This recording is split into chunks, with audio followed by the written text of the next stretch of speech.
two versions, one in Zoom and one just outside. And that's going to be right before the tea break. So that's after Eleanor's talk. First, we're going to do the Zoom photo. And if you could just then follow Anna outside, we're going to do Zoom photo. Okay. So without further ado, let me introduce our first speaker today, David Pauksztello, giving his last talk for his lecture series on Silting theory. Thank you very much for the introduction, and thanks for staying with me this long. So I want to pick up where I left off in the last lecture, which is with this theorem, which says that if D is a home finite Pauksztello triangulated category with a Silting object, if D happens to also be Silting discrete, then the Silting first poset is a CW complex, so it's order complex. Sorry, it's a CW poset, so it's order complex, the CW complex. And the second statement is that the Silting first poset CW complex is contractible. I'm not going to say much about two because the proof is fairly technical, but the point is that proving one enables you to prove two using Whitehead's theorem, so you get Whitehead's as a tool. So let me just give a quick sketch of how one might go. This is going to be really a quick sketch of one, and then I want to explain how understanding the contractibility of the Silting first CW complex tells you something about the contractibility of the stability manifold. Is the volume all right in this room and online? Is it working all right?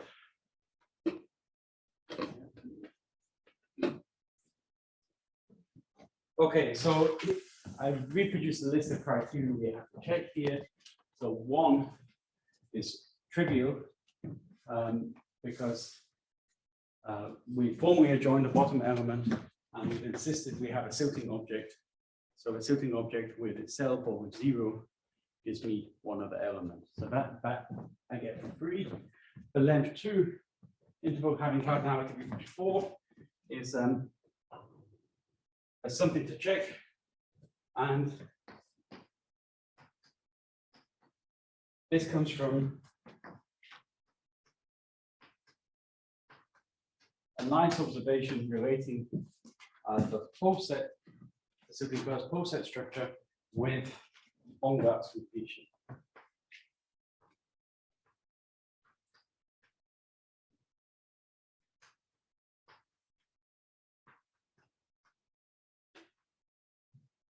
So this happens if and only if you get this nested chain of inclusions of the Silting subcategory. So this guy has to be contained inside this guy, and the Baumgart's completion, the right Baumgart's completion of n prime of n, right mutation of n prime, and the left Baumgart's completion of n is actually equal to n.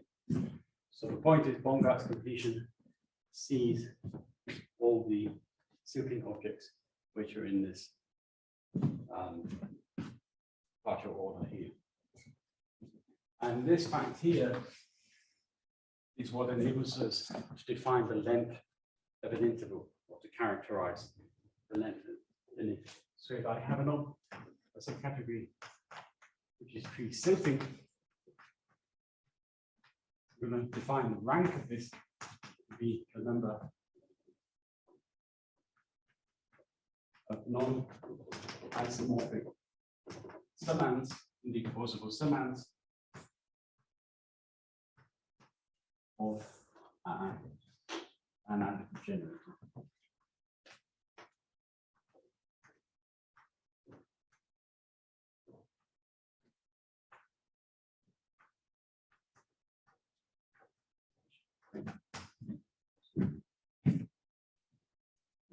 And then one can observe that the length of an interval I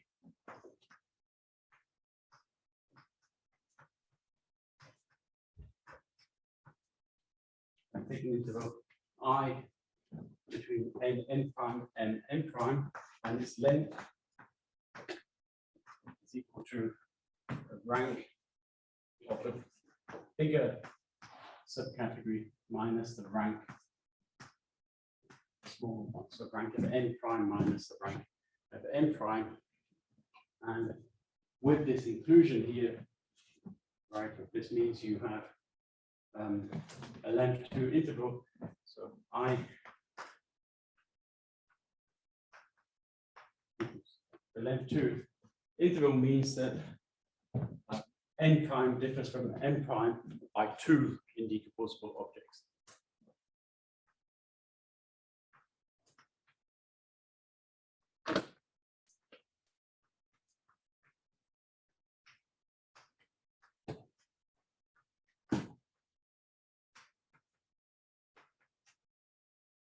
That actually leaves with me with 4 objects which are going to satisfy this condition of all subcategories n prime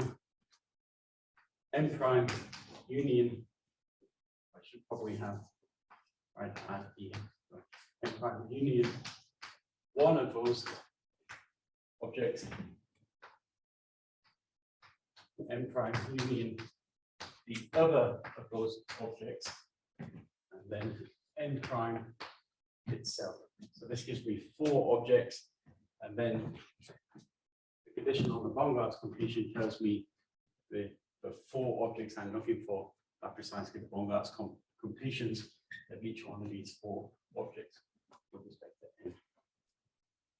So Baumgart's completion gives you precisely this condition that every length 2 interval has cardinality 4.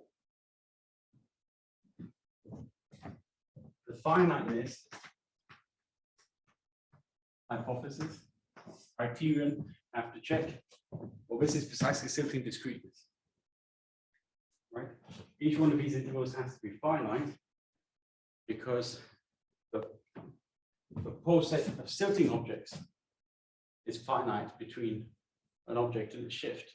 So the whole set of the pairs, which is a refinement of this whole set, must also be finite. This is just Silting discreteness.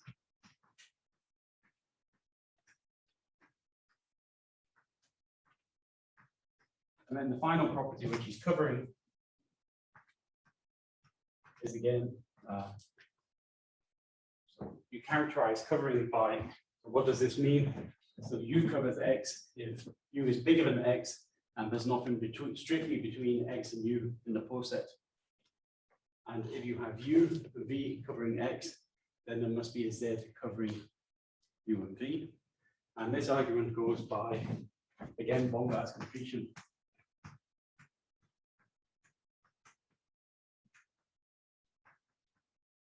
And covering is difference in rank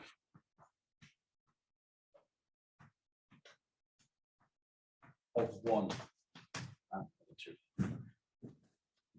So essentially, these criteria can be proved by using this interpretation of the partial order in terms of Baumgart's completion. Just a remark that I say out loud is that the one skeleton of the Silting Peirce poset, so Silting Peirce CW complex, is the Silting quiver. But the contractibility of this will tell you your one skeleton is connected. So your Silting quiver is connected.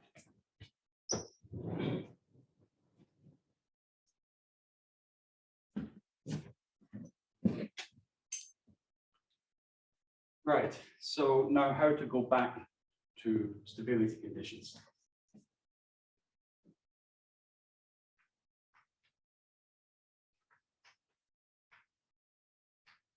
I first want to go back to T structures or Silting discrete algebras. So for this, I have a finite dimensional algebra. I'm going to set tau to be AR translate. And for modulo n, I should be careful actually, I'm changing notation here. So now my m is no longer Silting subcategory, it's a module. Temporarily at least.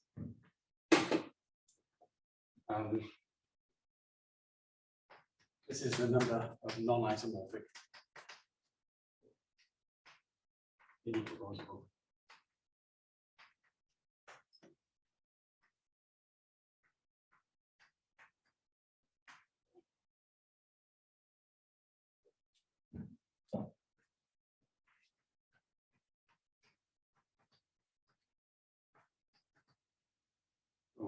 The first definition I'm going to need is that if I take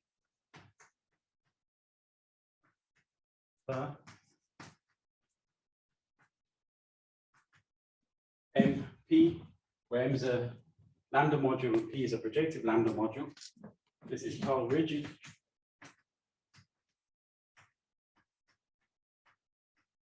Provided that there are no homomorphisms between M and tau n, and there are no homomorphisms in P.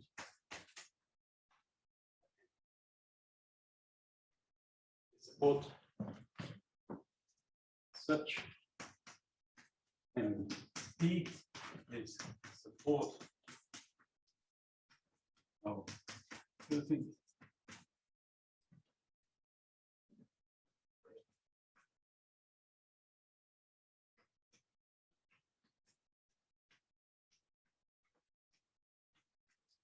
The number of indecomposable summands of M plus the number of indecomposable summands of P is equal to the rank of the rotor D group of mod lambda. If P equals 0, then M is O.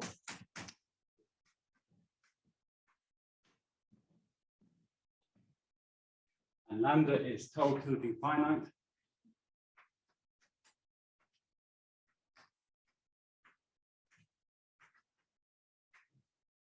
If and only the number of tilting modules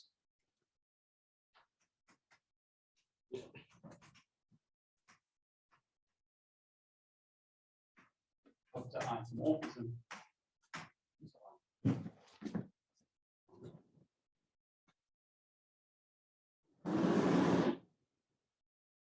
So why have I introduced a new notion of tau rigid into this setting? Well, there's two nice results which are extremely helpful. So let me state the first one.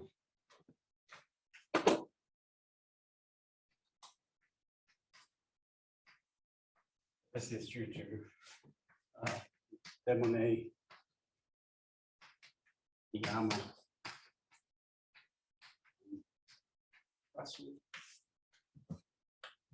which says lambda is tau tilting finite. Even only every torsion curve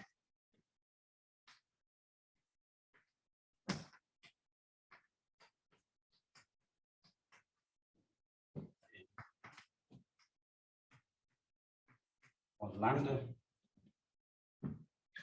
is functorially finite.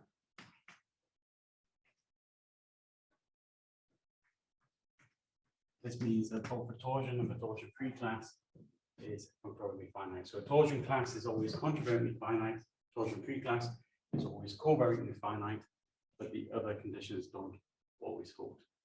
It's the restriction on torsion. So a tau tilting finite algebra is characterized by only having torsion pairs like this in the heart, in this model pattern. The second musical theorem is by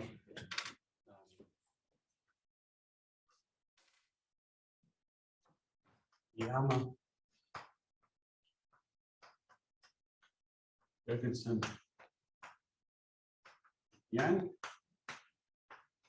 which says D on finite.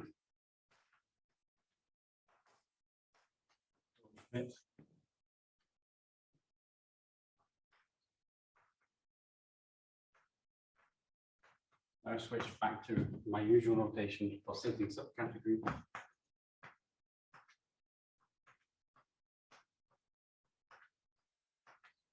M equals add n, m is Silting object. And then I said gamma endomorphism E m. And there are bijections between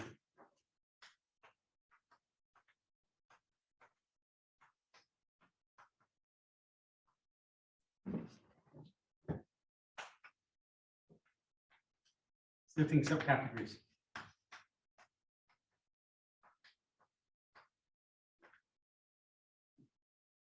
N such that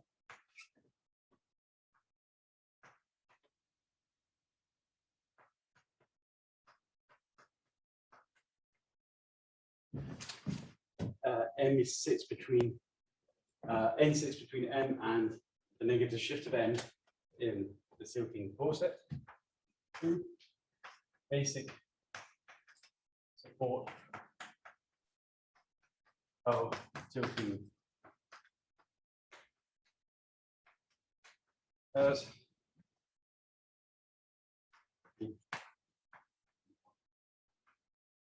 yeah.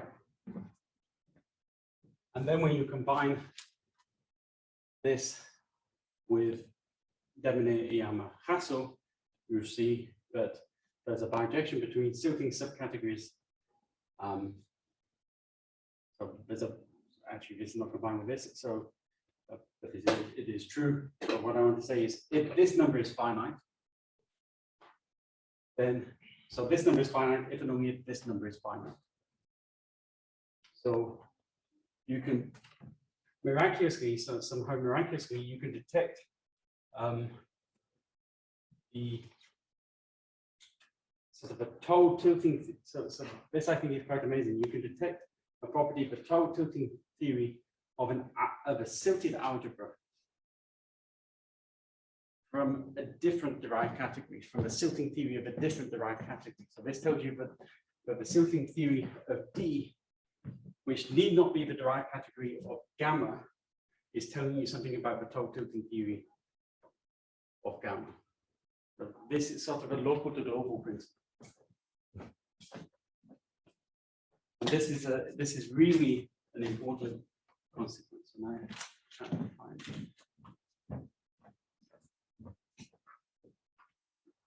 so in particular, I should sort of say that then there's also a bijection. So maybe I added functorially finite portion first.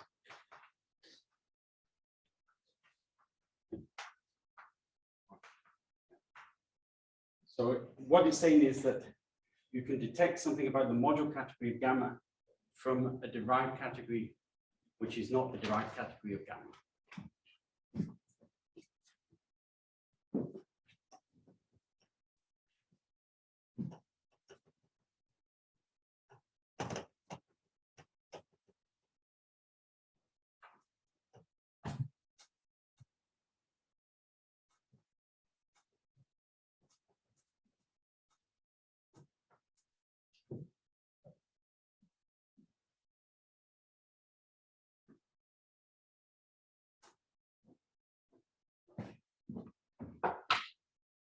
So let's recall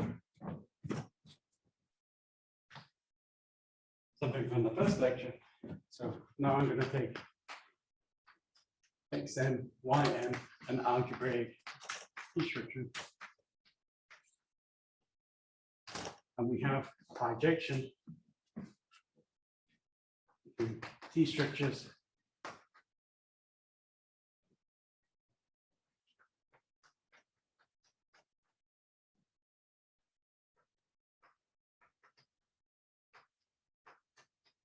shifted my inclusion a bit, avoid making a mistake.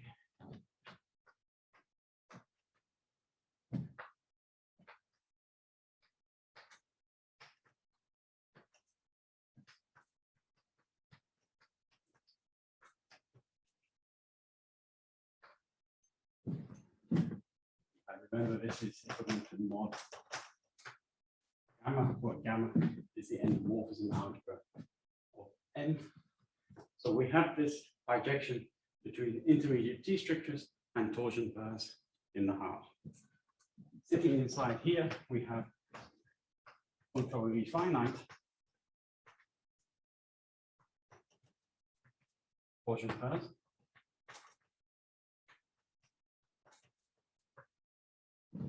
And by this theorem, this is actually in bijection, and the Cutter-Yang theorem, this is in bijection with algebraic T structures.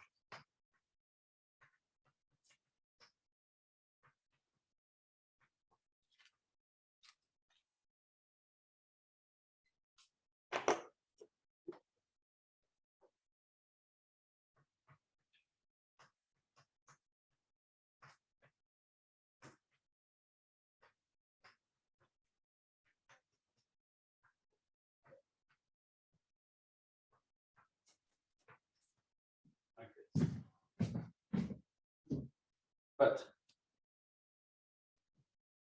because you have this bijection here,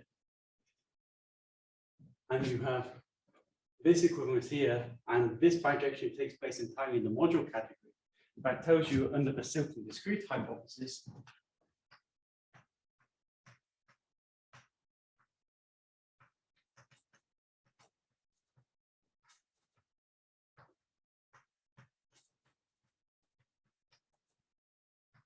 these two sets are equal, which means that in the Silting discrete category, every T structure which sits between in the intermediate with respect to an algebraic T structure is again algebraic.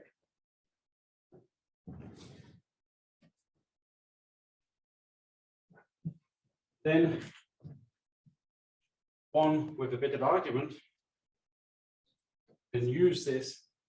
So you by taking kind of an averaging process over the T structures, one can inductively make it so that if I consider any bounded T structure inside the derived category of a Silting discrete algebra, then it is intermediate with respect to some algebraic T structure and is therefore algebraic.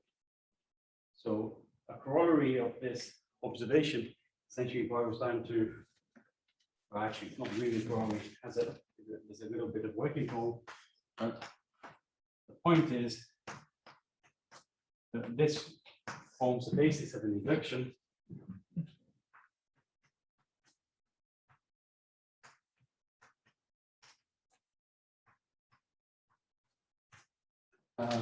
which says that lambda is Silting discrete.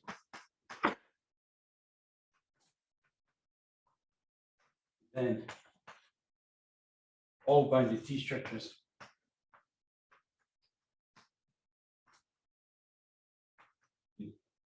dB lambda are algebraic.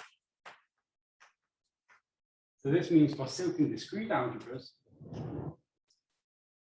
the stability manifold has chambers on it corresponding to hearts which are as nice as they can possibly be. The module categories of finite dimensional algebras.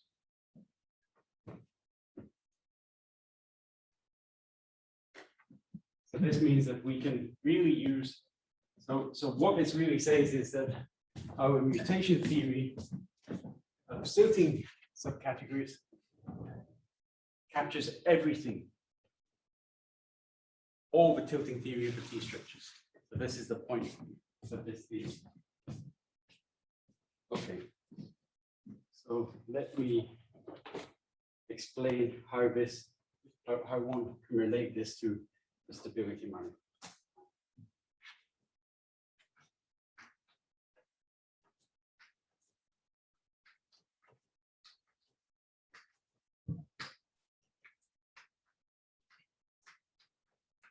Back to stability conditions. So first, I need definition from algebraic topology. Take the topological space X and a cellular stratification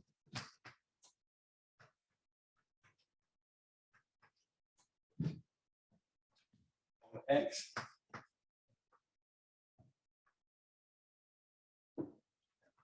is a filtration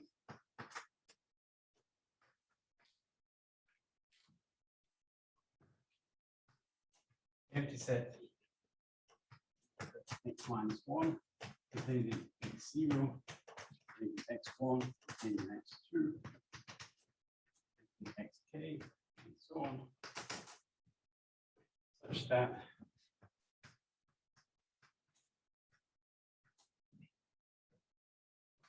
union over k xk is x, and xk without xk minus 1 is a disjoint union of some indexing set. Disjoint union.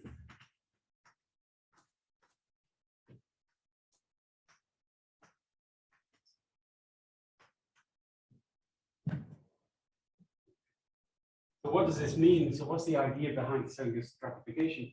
Well, a cellular stratification is supposed to be like a CW complex. So a CW complex is the same definition, except you insist that the cells which you add on at each stage of the filtration are compact. Okay, so you're adjoining closed balls all the time, right? The difference with doing this is a mild reformulation of this. You're now, instead of adjoining closed cells, so closed balls, you're permitting the cells you're going to adjoin to be non-compact.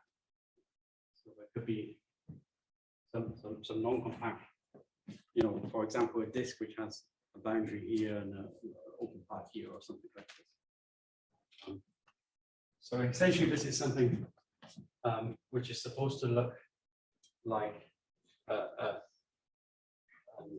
CW complex, but doesn't quite satisfy the strength of definition needed for it. And as with a CW complex, you get a full set of strata.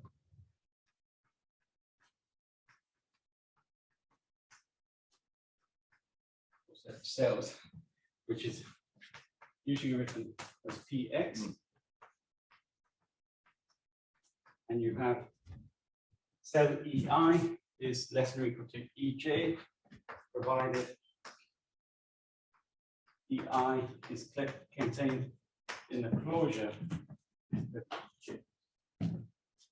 this in CW complexes would just be straight inclusion because your cells are compact. You still have a full set of strata.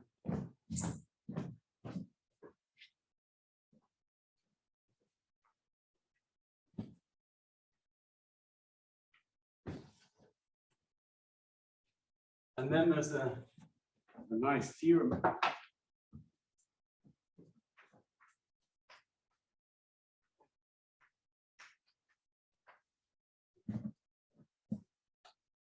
topology. It's a theorem by Perusa, Fukuyama, Maki, which says if X is sufficiently nice,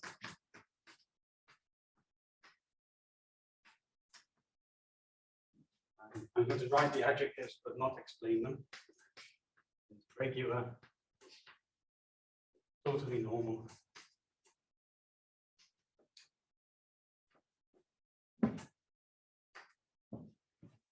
CW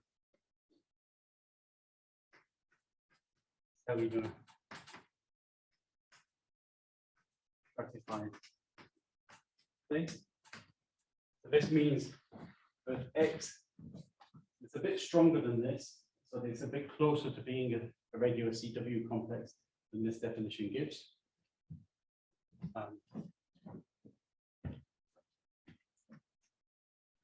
then there is a homotopy equivalence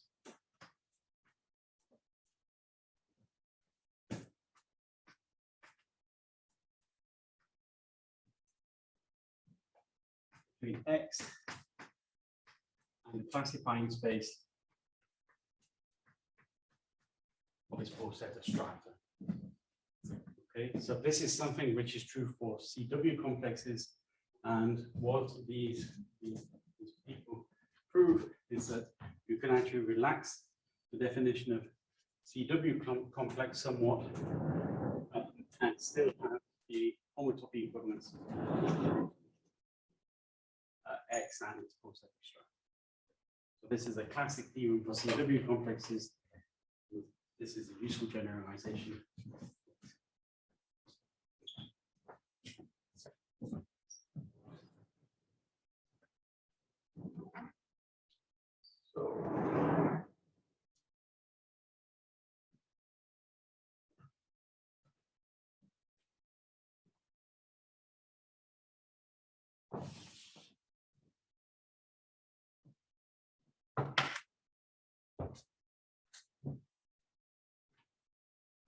So let's recall the structure of the stability manifold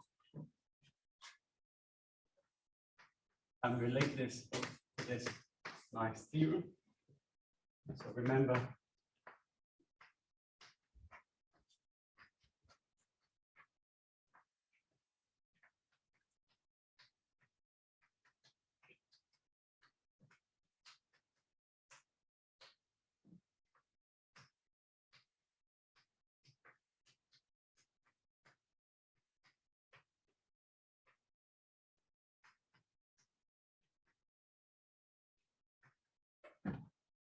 that stability conditions consist of specifying a heart of a bounded T structure and a stability function with the additional property that you get HN filtrations from it.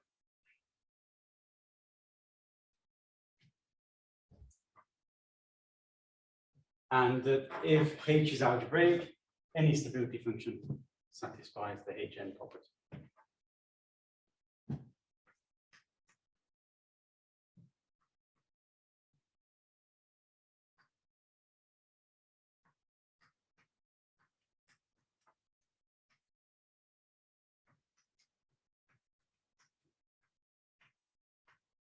Remember, I defined CH to be the set of stability conditions which have a fixed H. So H is fixed, the stability function can vary. And when H is algebraic, this is homeomorphic to the upper half plane to the number of simples. H. So let SH be the simples of H isomorphism, and I'm going to define for I subset simples of H a refinement of this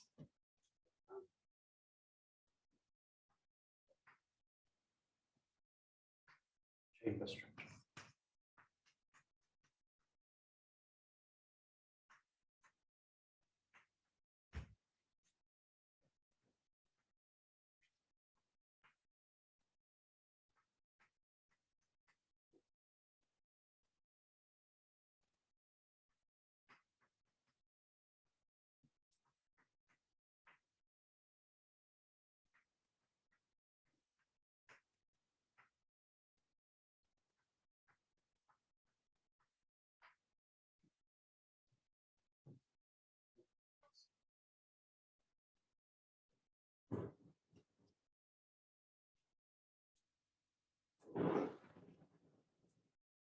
Okay, so I define a new chamber, CHI, consisting of those stability conditions which has heart H, for which Z of S is on the negative real axis. Z of H is on the negative real axis. And I've just realized that I should have probably made, I think I need to think in terms of left mutations. When I formulate it like this, we just think about that.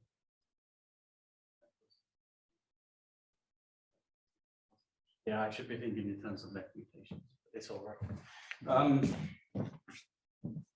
So what I've done is I'm moving, so this is a set of stability conditions with hard H, for which precisely the set of simples in I is on the boundary of the chamber.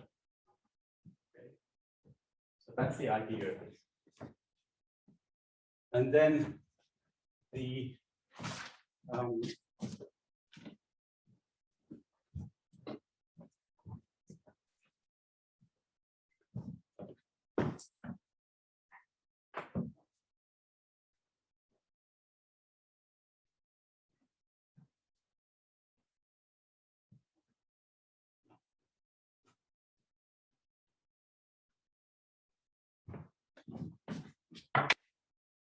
observation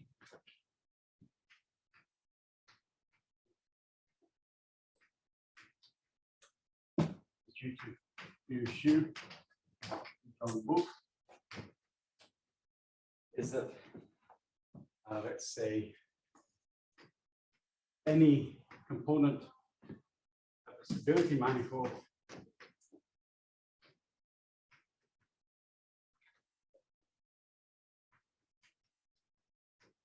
consisting only of algebraic parts is a sufficiently nice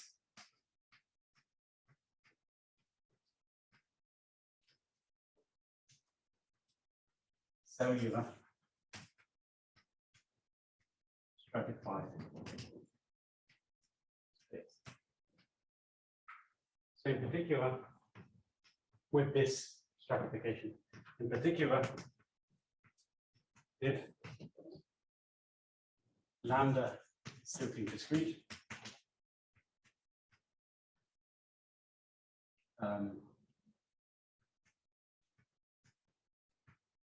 then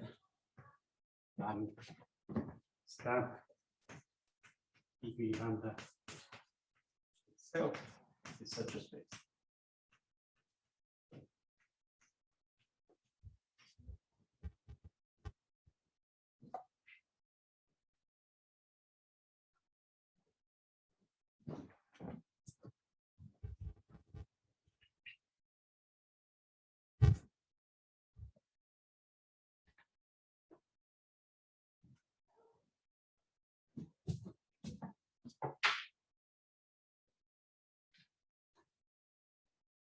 Then the final piece of the jigsaw is the following.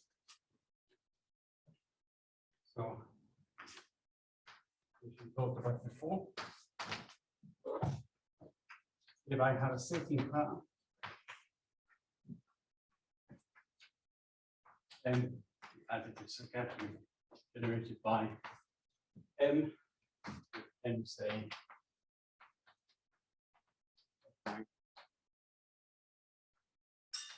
N.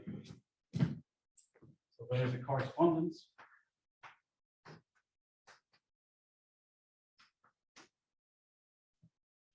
between the summands N and the simples in the heart of the T structure corresponding to N, which is given by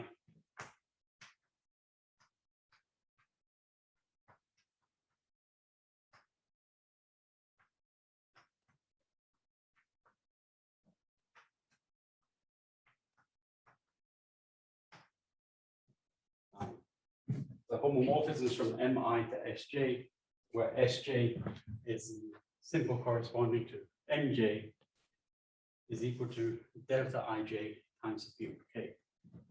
So this is like the correspondence between indecomposable projectives and indecomposable simple objects.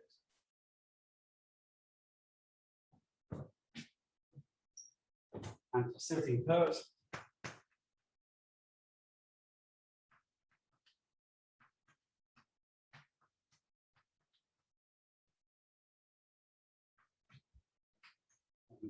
n prime, then n prime by I,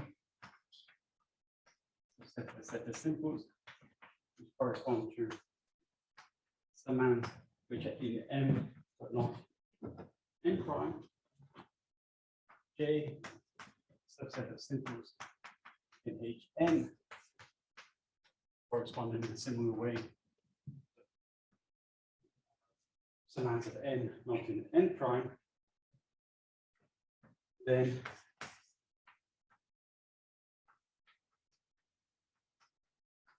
one observes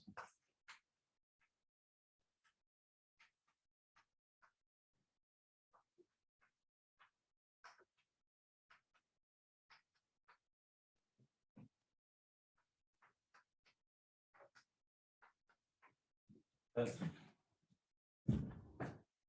this stratum is contained in the closure of this stratum precisely when the relation holds. So this tells you precisely that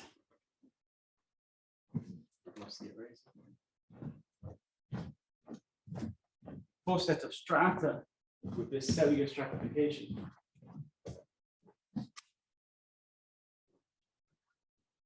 Unity manifold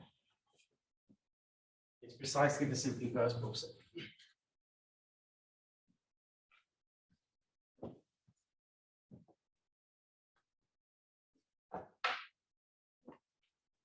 So that is the process of strata, Unity manifold, E lambda.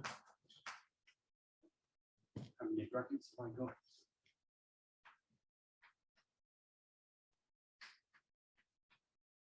Isomorphic to the poset, looking first poset, perfect derived category of lambda, and we know that the order complex of this is contractible.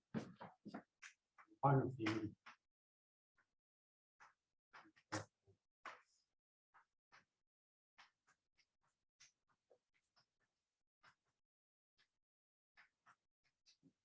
And we should, by different techniques,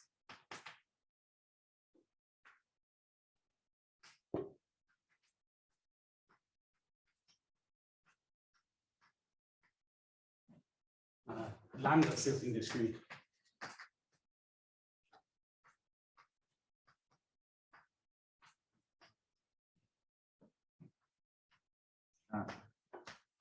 dB lambda.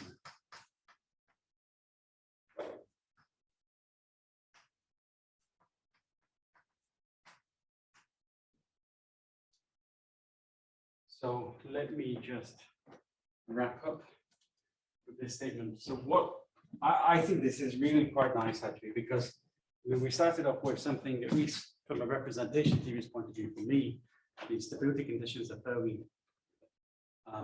esoteric objects, or were at the beginning, right? And we boiled it down to something which is purely homological, the tilting theory of T structures. But the tilting theory of T structures, and it's a little difficult to control. We pass over to the mutation theory of Silting objects, which is much easier to control. And then we're able to use sort of these really new, nice results here in tilting theory to relate local properties of a derived category to global properties of the derived category. And then this has this nice consequence of showing that this stability manifold is contractible. So I think this is really a nice application of some of the Silting theory and tilting theory, which has been developed in the past few years. It's something which is not obviously related at first sight. So I think it's quite nice. Thank you very much.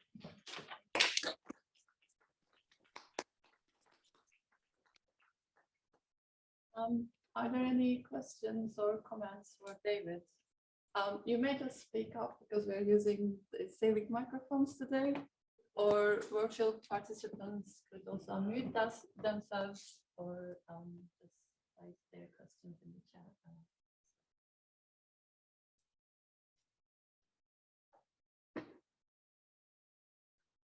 You have a first example when lambda is not tilting discrete, but you can still prove if inclusion.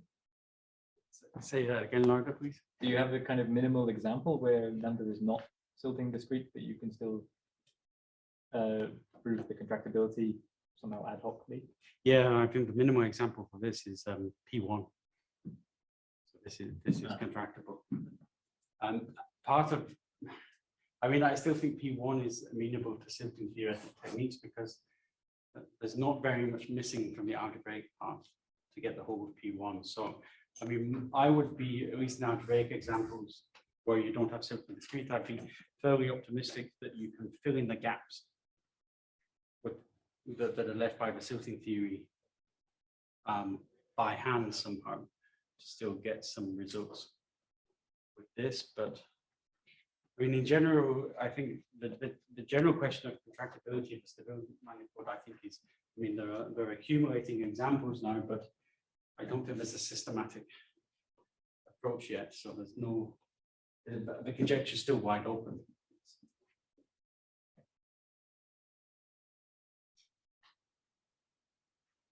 Any other questions?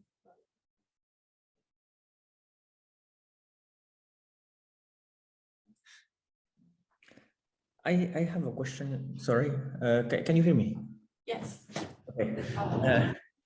So I have a question which is a bit off topic maybe, but do you know if this poset that you have constructed has something to do with the poset, but actually with this construction by Buan and Hansen of this category associated to tau tilting finite algebras? I don't know because I don't know this poset. So, all right. I wouldn't be surprised if there are connections because there are connections all over the place here. I have no idea. Okay. Yeah. I have. Yeah. Somehow I have the feeling that it should give you some kind of a small interval or something like this. I would not be. So, okay, maybe. So you're talking about the tau tilting poset in the. So okay, so there is this picture group which was defined by Gus and Todorov at some point, and it was shown that this so the Wallen-Chamber structure of algebras of type A was a K-pi1 algebra, and this then Hanson in collaboration with Gus mostly has trying to develop this further, right? And Todorov, of course. And try to prove that for tau tilting finite algebras, this picture group is also K-pi1. And for that, they need to define some picture group. So they need to define a category, and that is very much related with the tau exceptional sequences of the algebras and so on. And it feels to me that I don't know, the deposit structures that they get, this complex, this simplicial complex that they get using the exceptional sequences, somehow it's related to this this poset that you are having for your Silting discrete algebras. I mean, but I mean this was only if you knew this construction which was originally done by Gus and Todorov and Weyman, but yes. Maybe I could say something tangential to that, and the audience can decide whether or not it answers the question. But do I still have it over here? So essentially, what this is saying here is that really each chamber of the Silting Peirce complex is the tau tilting poset for the algebra corresponding to that chamber. Okay, so somehow the Silting Peirce poset is capturing everything associated with that category. And if you restrict to one chamber, you should end up with the Silting Peirce poset So that probably means that there's sort of what you're looking at is locally. Yeah. Yeah, I would, yeah, maybe. Looking at one part of the stability manifold or one part of the Silting principles. Yeah, and also it should be related somehow because of this the theorem by Bridgeland, right? That the stability manifold has an epimorphisms over on the Wallen-Chamber structure of the algebra using King stability conditions. Yeah. Yeah. Again, I guess the point with the King stability conditions in this Wallen-Chamber structure, in general, when you're not Silting discrete, you're going to have these. You're going to have stuff which isn't corresponding to tau tilting. Yeah, of course. Yeah. No, but what I was meaning is that if you have a Silting, if you start with a Silting discrete triangulated category, you pick one Silting object, and then as you mentioned, this endomorphism algebra is tilting finite, and then you have this category can be associated. Okay, yeah, I mean this might be worth discussing. I strongly suspect there are connections. Yeah, there should be. Yeah, me too. Maybe one final quick question or comment.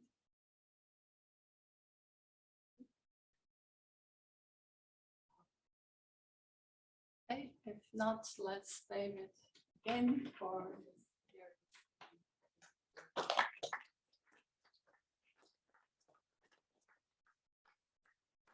We will resume in 8 minutes, which is 2 p.m.